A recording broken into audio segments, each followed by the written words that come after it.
Good morning, ladies, gentlemen, brothers, sisters, lions, lionesses and wonderful warriors of the world.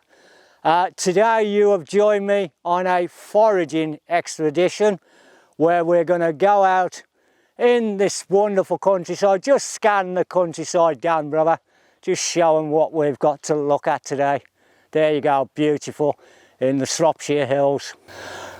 Right, now today we're out foraging, so obviously when you're foraging you're going to need identification material. Now I've got these with me, but sorry guys, I've got these with me, but there's no way we'll be taking these with us. But you need to identify everything around you, in the hedgerows, in the fields, wherever you be. So you need good identifying kit. Now this is a complete guide of trees of Ireland and the UK. We've got a complete guide to mushrooms, funguses, toadstools. We've got world's edible plants, and we've also got wild flowers of the world, UK, Ireland. Now these books are great, but as you can see, in the real world, as you're out foraging, you do not really wanting to be carrying all that around with you. As much as you've got all that information to flip through, if you're foraging and you're clambering over fences and gates and climbing trees or whatever, they're not really practical. So these days, with the internet, there is a lot of easier way to do it. This is called a smartphone. Now most people on the planet have now got these mini computer smartphones, we'll call them, and as long as you've got the internet, my suggestion would be that you download yourself a plant, tree, shrub, fungus, mushroom identifying app. Now I use a particular app called Picture This. I'm going to show you what the sort of home page of the Picture This is. Daniel will get that on there for you. So this app, very easy to download, it's free, you don't have to pay for it.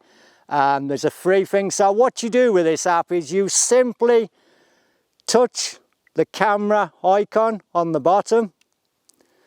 It will then come up for you to take a picture. Now I'm going to pick this hedge here. Now we've took a simple picture. We've now got an identification. And that should say Hawthorne.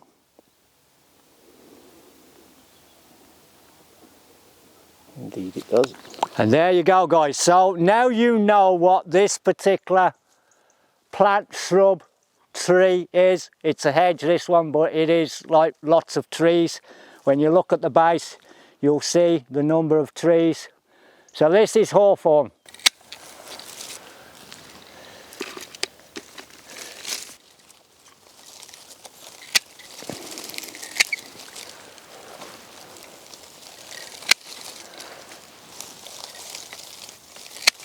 What this actually does, it dilutes your blood vessels, thus enabling your blood to run better through your system, thus meaning you're less likely to have a heart attack because you've not got clogged arteries.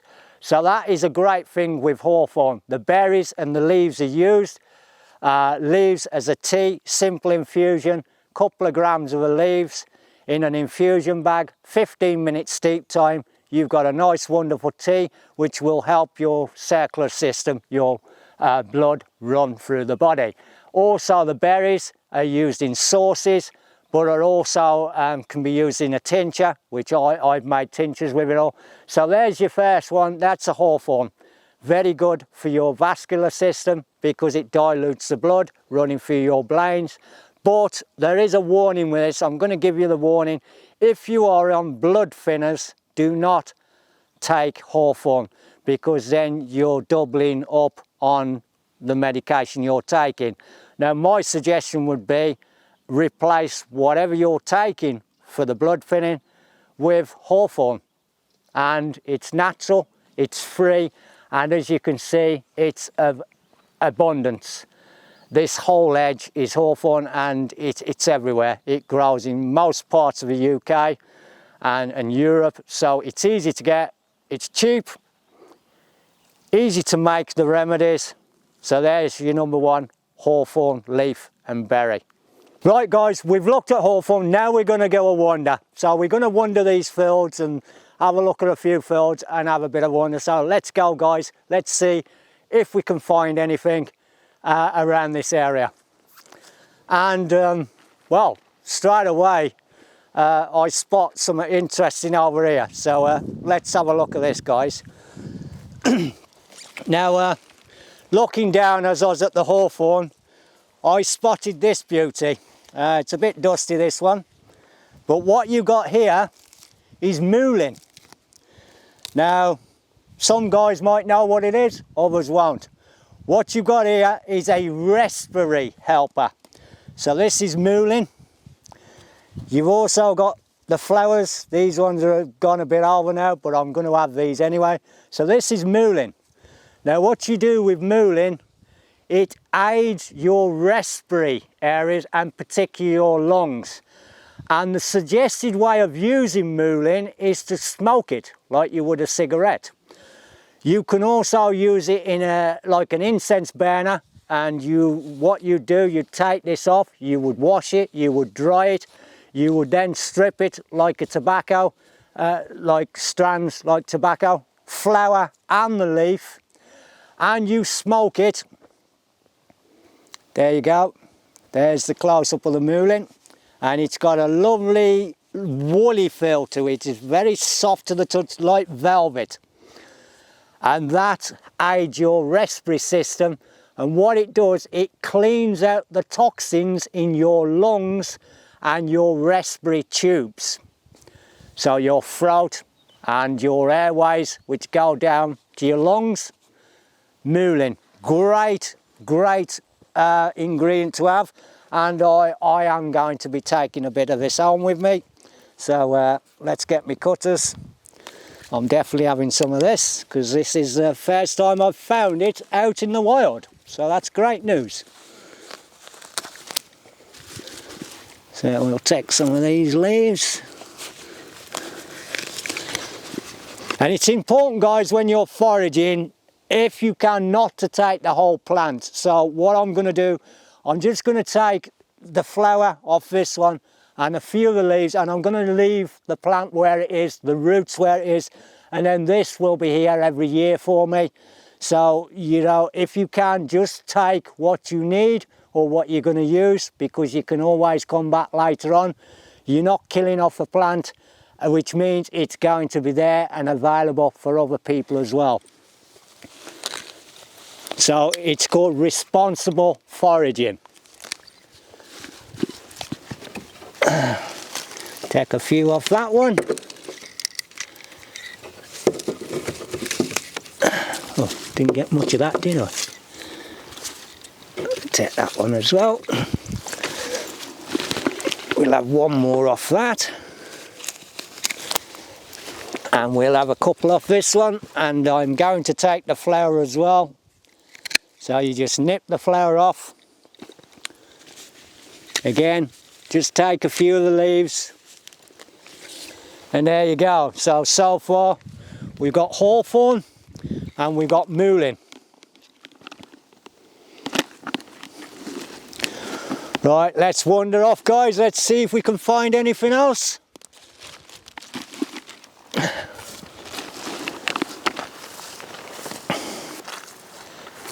Interesting. Right guys, we've found someone else here, just away from the mullein. Now what we got here, again, most of you guys will recognise this.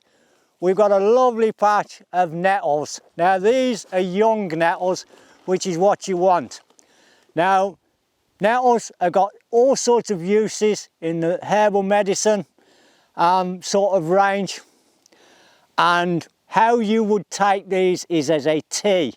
Now what you want with nettles, you want the young leaf, And you can also use the seeds as well. Obviously these are babies, they're very small, very young. These will be very potent in the stinging area. And you can use the seeds in foods as a topping on your buns and whatever. But the leaf itself is made into a tea. Again, it's a simple infusion of the leaves, steep for 10 or 15 minutes, and again you would want a couple of grams of the leaf. And what you'd simply do, you would pick these. I'm going to rip them out now. I wouldn't suggest everybody does that because you'll get stung. Now I'm going to give you a tip with these. If you want to pick these with bare hands and you don't want to be stung to death, which I don't mind actually, you pick them and you run your hands down like that. So you've got the plant, you've got the dull side, you've got the shiny side. So the way to do this, if you don't want to get stung, is like that. And you won't get stung. If you run it the other way, you're going to get stung. Now I quite like the sting, so it doesn't worry me. So there's a tip for you. When you're picking nettles, you want the young, fresh leaves. This is a young one. It's away from any roadsides and that, but still wash your ingredients. I will give you this advice. Whatever ingredients you are picking, wash them before use, because you've got the pollutants in the air as well, which we can't control. So there you go, lovely patch of young nettles here, and I'm going to take a few of these on with me, put in into my sort of inventory of ingredients to be used later on. That will do me. So a lovely small patch of nettles there, ready, or will be, for a nice refreshing nettle infused tea, which has got great properties for your health, and again, they're free. Well guys, we're having a good day in this field. I've only just walked a few yards from the nettles, and look what we've got here in the hedgerows. Lovely blackberries. These ones are a bit small, but there is an awful lot of them growing. Again, blackberries, great for your food substance. A lovely fruit, also full of vitamin C, and can be used in cold and flu remedies. So you would mix this with things like honey, lemon, and make yourself a hot drink using the blackberries, or you can make lovely blackberry pies, which is what I've done with them. So there you go, the common blackberry, growing most hedgerows out in the country. People have got them in the gardens. A wonderful fruit to get this time of year. These are a bit small, and I will leave these alone where they are, but your common blackberry, wonderful source of vitamin C, and like I say, great for cold and flus. So there you go. Guys, here's an interesting one. We've just come round this corner, and look what we've got here, guys. We've got lovely wild rose, and what you're looking at is the beautiful rose hips. Now, rose hips are absolutely loaded with vitamin C, and again, they are a great herbal ingredient to have in your locker. And what you want is your rose hip. You can also use the rose petals as well. People use them in teas. You can produce rose water from the petals, but to me, these are the gold on the wild roses. But you can use most rose hips, not just the dog rose, which is what these are. And these are absolutely loaded in vitamin C. Again, they are great when your body's run down and you need to get some vitamins in you. Again, they can be used in a sort of mixed cough mixture because of the vitamin C in them. And I will pick myself a few of these while I'm here. I have got plenty of rose hips, but waste not, want not, because what will happen with these is they will go to waste Now what you do with these, you would leave them to dry off, and what you have to do is remove the seeds and the little hairs in them. So you break open the rose hip. I'll just show you what they're like inside. Inside the rose hip you have got the seeds, and with them seeds you've got like a hairy thing, and them hairs can give you discomfort if you eat them. So when you do rose hips, it's a messy job, and you want to strip out all the seeds and the hairs. So that is what you'd be left with. You'd be left with the casing, and that is what you'd use in your herbal medicine. You can also make teas out of these as well, or a tincture. I've done tinctures, teas, and you can also use them in creams and balms for your skin.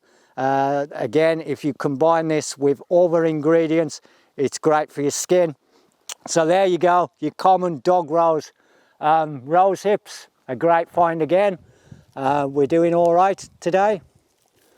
So I'll just get a few of these guys, and then we'll move on a bit farther down. Right guys, obviously earlier we went to a hawthorn hedge and there wasn't no berries in that hedge, but what we've discovered here, obviously around the corner, is a lovely hawthorn with the berries. So with the hawthorn you're looking for the leaf and the berries, and there's the berries.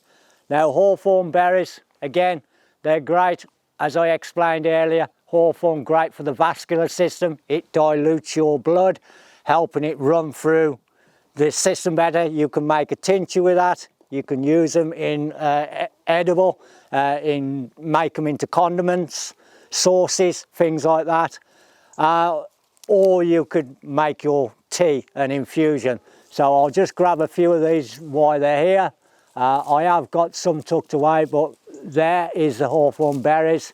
So I wanted to show you the berries as well. And there's the berries on the hawthorn. Okay guys, so that's great again. We've got one with the berries on. Right, let's move on. So hazelnut, full of protein. Obviously, if you have nut allergies, keep well away from these. And you can make them into chocolate spreads, I suppose, or eat them as they are, out the shell. Another good food source with your protein, which is very important. So there you go guys, this is your hazel trees.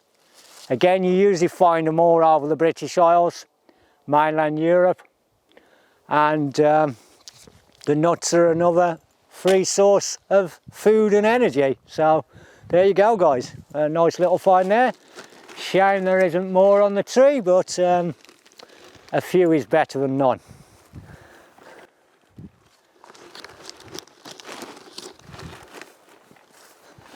Right guys, I see a patch of something interesting in here, so let's go in here and see what I've found here. I do believe, yes, most people will call these bulrushes, I call them cattails, and we'll have a look at these. Now this pool has dried up unfortunately, so we haven't had the greatest rain. But this is what I want to bring you to guys. What you've got here is a great antiseptic plant. This is called the cattail in the States. In the UK people call them bulrushes, and what you're looking for, you'll get them in most sort of wild water areas. These ones are dried out quite a lot, but as you can see there is some lovely, this is what they look in their glory. They will have these pods on the top, which are like very soft to the touch, and they've got like a wool in them. Now, believe it or not, you can eat that, and what you do with it, you grind it into a flour and use it as a substitute flour. So you can make bread with it and whatever you would with flour. So that's the inside of the seed. which looks like a sausage as you look at them. And I have actually just picked some of these, so I don't need any more of these. But the property, what really interests me is that they are antiseptic. So the woolly stuff here, which you can turn into a flower, is antiseptic. You can also use it as a poultice, a bandage, and it will also congeal the blood. So in an emergency situation out in the wilds, if you was to seriously cut yourself and these are available, what you would do, you would clean up your wound, you would then put this on the wound. It will help congeal the blood, so you stop the blood flow, but it's also antiseptic so that the cut will not get bad. And that is again for the leaves. Now, with these plants, in between the leaves, there is a gel. Now, unfortunately, I've never actually managed to find enough gel. I use them in another way, but inside the leaves, as you peel them back, there is like a sticky substance, and it's like a gel. And again, that is antiseptic. And what you would do, you would rub it onto a wound. And again, it's going to help congeal the blood, but it's also going to stop you getting septic because it's antiseptic. Now, the way I use these is completely different to the other ways. I take these leaves, you dry them out, and then you burn them. And you actually use the ash as a powder. So how I do it, I take them, I chop them up, I burn them without anything else added to it. I use a Bunsen burner, so I've not got any foreign objects in it. I burn it into an ash. I then take the ash and I powder it up into a fine powder. And that is an antiseptic powder, which is absolutely great again for wounds, and it will stop you getting septic. So again, abundance. I'm lucky that this patch is here and I can come anytime I want and get it. So the cattail, bulrush, a great antiseptic and very easy to prepare. And also in an emergency, the inside, if we take one off, snap it in half, you see that, you want, that is a flower in an emergency. You could make a loaf of bread with it, and people do substitute this for normal flour in their cooking. I've not done that yet, even though I have got a large bag of the flour ready ground. And if it comes to it, I will give it a try. So there you go guys, bulrush, cattails.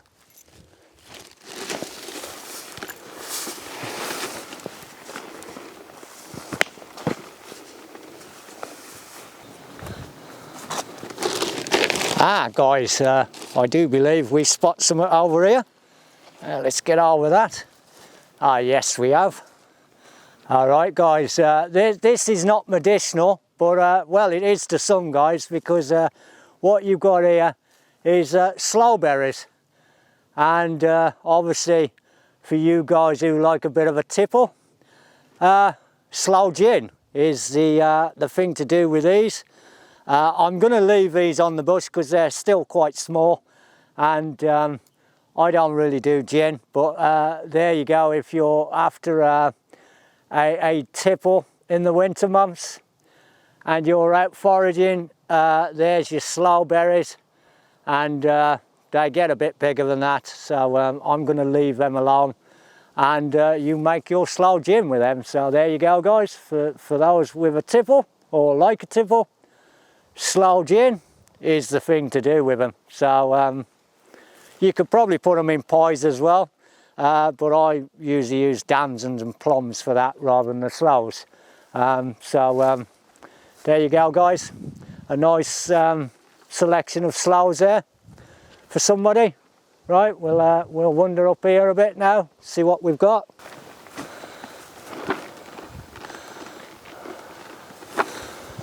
Obviously we've got another rose wild rose there, another dog rose. What I'm looking for is elderflower. Right, we'll go across here, I think. This is where the owl tree is.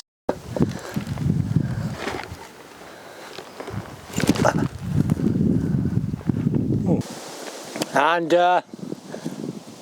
luckily we've just come across this field, and we've got a lovely patch of field mushrooms. Now I've done the test on them. They're not staining yellow. These are edible because I have had them before. And what I'm going to do, we'll do a identification on these, and then I'll let you know. And what I do suggest with mushrooms is before you take them home and eat them, you do a thorough check on them, because a lot of the mushrooms obviously are not edible. There is only, I think it's 246 edible varieties, even though there is thousands of different types of mushrooms. So you've got to be careful with your mushrooms, but I have actually picked these ones before and taken them home and fried them, and I'm still home, and these are coming up as, let's have a look for you guys.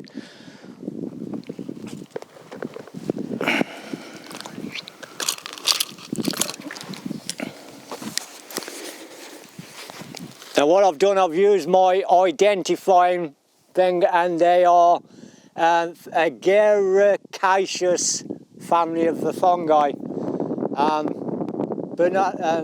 Botanical name is Agaricacea.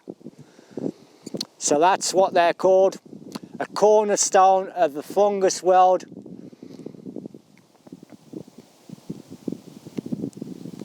Let's have a look. Let's have a read of what that says. Agaricaceae is a cornerstone of the fungus world and encompasses many commonly found mushrooms as a scientific family. It has over 1,000 classifications. So, like I say, when you're picking mushrooms, you really need to identify them. That's where the book comes in. You can also get an identifier purposely for mushrooms, but I know these are edible because I've had them before, so I'm going to take these home with me, and these will become, they'll go in my fry up at some point, and we've got a few of them, so I can spot a few more here as well. So I am going to be taking them home and making myself maybe a mushroom omelette. Yeah, they're all the same variety, they are. Got the black, there's two different varieties here, see, look. You got them ones, look. And these are the ones which are the common field mushrooms, I know, which, you know, you buy from the shops in a sense. When you buy them, they've always got them dark gills, haven't they? Yeah. And them are my favourite mushrooms, though. Because I suppose you could dry them out, couldn't you? Yeah. You want to, oh yeah, you, of course you, yeah, you will, could be able. You could be able to dehydrate them, couldn't you? Yeah, because you buy them dried, don't you? Well, in pot noodles anyway. Yeah. They dry them out to go in there, don't they? Yeah. Now this isn't strictly foraging, guys, but what I've got here, we've got a lovely old oak tree. Now, last year, when I first found this tree, it had a colony of owls in it, and you used to be able to hear them snoring in the tree. So this tree has got a special thingy for me. But if you look into the opening up the top, and you look above the knot what's in the opening, you will see like a face in there. Hopefully we'll get it on camera for you. So very interesting old tree, which draws me to it every time I come out foraging. Mask like, it's not, but that's what it looks like when you look at it. What you doing? What? Lamb chops with mint sauce? Yes, please.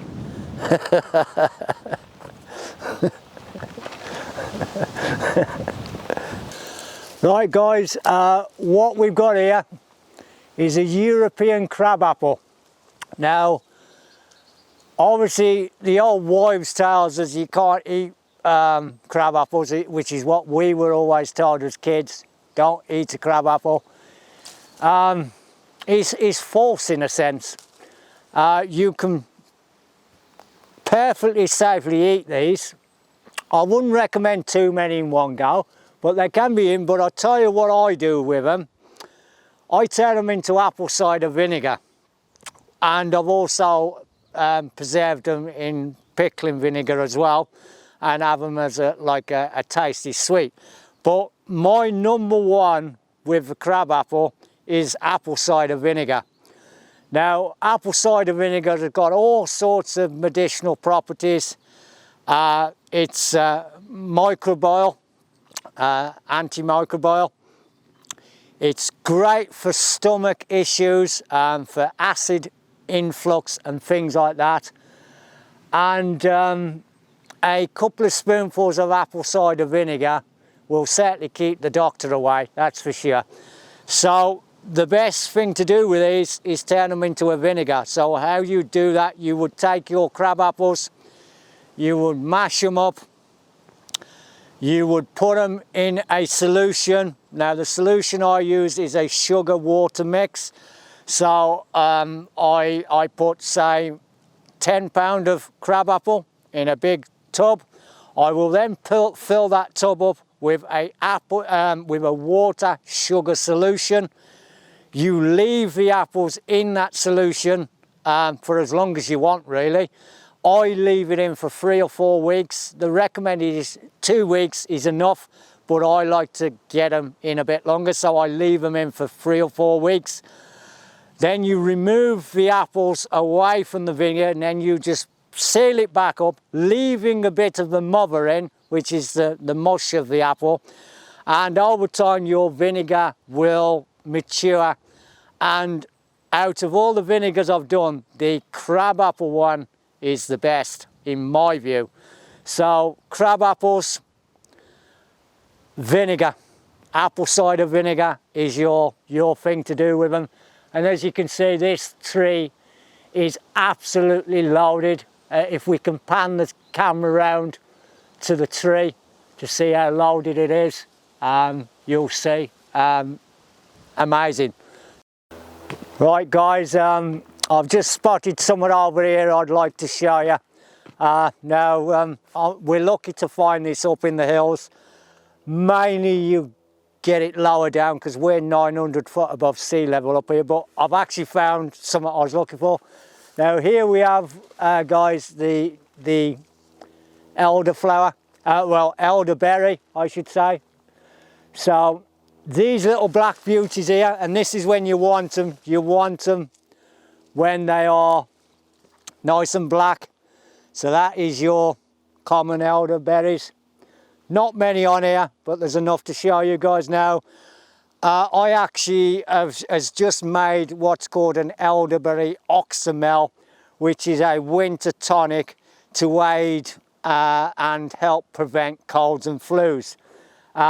Full of vitamins, antimicrobial, antibacterial and anti-inflammatory.